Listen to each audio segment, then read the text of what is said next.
You're going to learn how to play B major scale 1, 2, 3, 4 octaves hands alone and together using some secret fingering tricks that it seems like piano teachers just aren't showing these days. And unlike traditional teaching in books, we're not going to obsess over individual fingerings, but instead we're going to water this down to just 2 or 3 little tricks that'll get you playing this scale like a pro now. Let's begin with 1 octave hands separate. B major, as you probably know, has 5 sharps, so once you have 5 or more sharps or flats, I think it's much easier to just think in terms of which notes are not sharp rather than trying to keep track of so many sharps or flats. So in this case, instead of thinking 5 sharps, just think everything is sharp except for B and E. So to play 1 octave in the right hand, we're going to start with thumb, and again, we're not going to think individual finger numbers, 1, 2, 3, 1, 2, 3, 4, 5, but instead we're going to organize our fingerings into finger groups.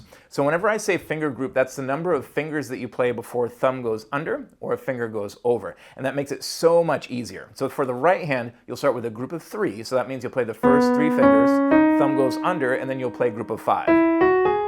And then you'll just follow that backwards, group of 5, group of 3.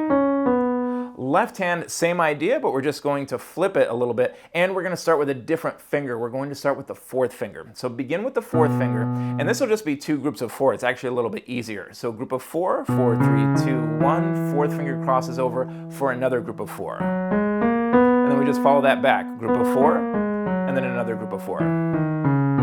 It can also be helpful to cluster these, so for the right hand, group of 3, group of 5, and then for the left hand, group of 4, and then another group of 4 to kind of work that into your muscle memory. Playing more than 1 octave is super straightforward. We'll start with the right hand again. Now instead of doing a group of 3 and then a group of 5, we're going to do group of 3 and then group of 4. And then all you have to do is keep alternating group of 3, group of 4, group of 3, group of 4, and when you're ready to finish, just top out with a group of 5, and then you'll follow that all back. I'll show you what I mean, nice and slow. So let's say I want to do a 3 octave B major scale. I start with a group of 3, group of 4, and then a group of 3 again, group of 4, group of 3, and let's say I want to stop here, I'll do a group of 5.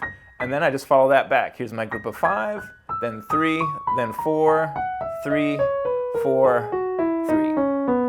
Left hand is the same idea, but we're going to begin with 2 groups of 4 before we alternate going back and forth between group of 4 and group of 3. I'll show you that slowly. So again, we start with a group of 4, then another group of 4, now just switch back and forth between 3 and 4 until you're ready to come back. So group of 3, group of 4, group of 3, group of 4, and now I'm going to turn it around. So group of 4, group of 3, group of 4, group of 3, group of 4, group of 3.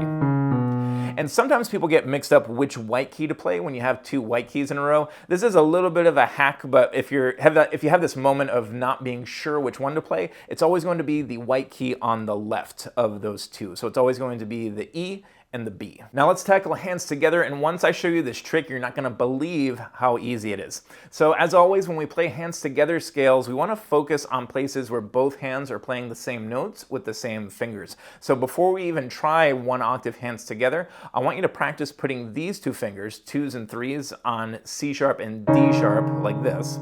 And then you're going to take this finger group, 2s, 3s, and 4s with both hands, and put those on the 3 black keys. That's F sharp, G sharp, A sharp. And so these fingers are always going to play those keys, and then our thumbs are going to line up on the E. So again, instead of trying to keep track of all these different fingerings between 2 hands, we're just watering it down to really just 2 rules. Think about these finger groups, and thumbs line up on the white key. So to play that 1 octave, that'll look like this. 4 in the left hand, 1 in the right hand. We're going to play 2s and 3s on C sharp, D sharp, thumbs line up on E, and then these 3 fingers on F sharp, G sharp, A sharp, and then we're just doing 1 octave for now, so we'll just go to the 5th finger in the right hand, thumb in the left hand, and then we just follow that back. 2s, 3s, and 4s, thumbs line up on E, 2s and 3s, and then my last note. And then to play 2 or more octaves, it's the same exact rules. Just these fingers on the 2 black keys, these fingers on the 3 black keys, and then thumbs on the E's and the B's until you reach the top,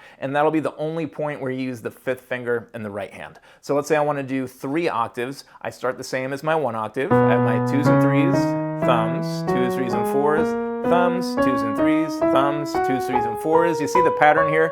It makes it so much easier. Now I'll decide to stop. So this is where my 5th finger will play here in the right hand, and then I just follow that back. 2s, 3s, and 4s, thumbs, 2s and 3s, thumbs, and so on. Just beautiful patterning that fits really nicely in the fingers. And in fact, this is a big reason why Chopin would often give his students B major as their first scale to practice. And if you're having a little bit of trouble with this, again, you can cluster the groupings kind of like this. That way you're kind of playing the same groupings at the same time. It sort of helps your conceptualization of it, and it helps your muscle memory. If you've been struggling with the scale and this helped, be sure to let me know in the comments, and also be sure to check out this video if you want to continue your major scale journey. Thanks for watching, and I'll see you there.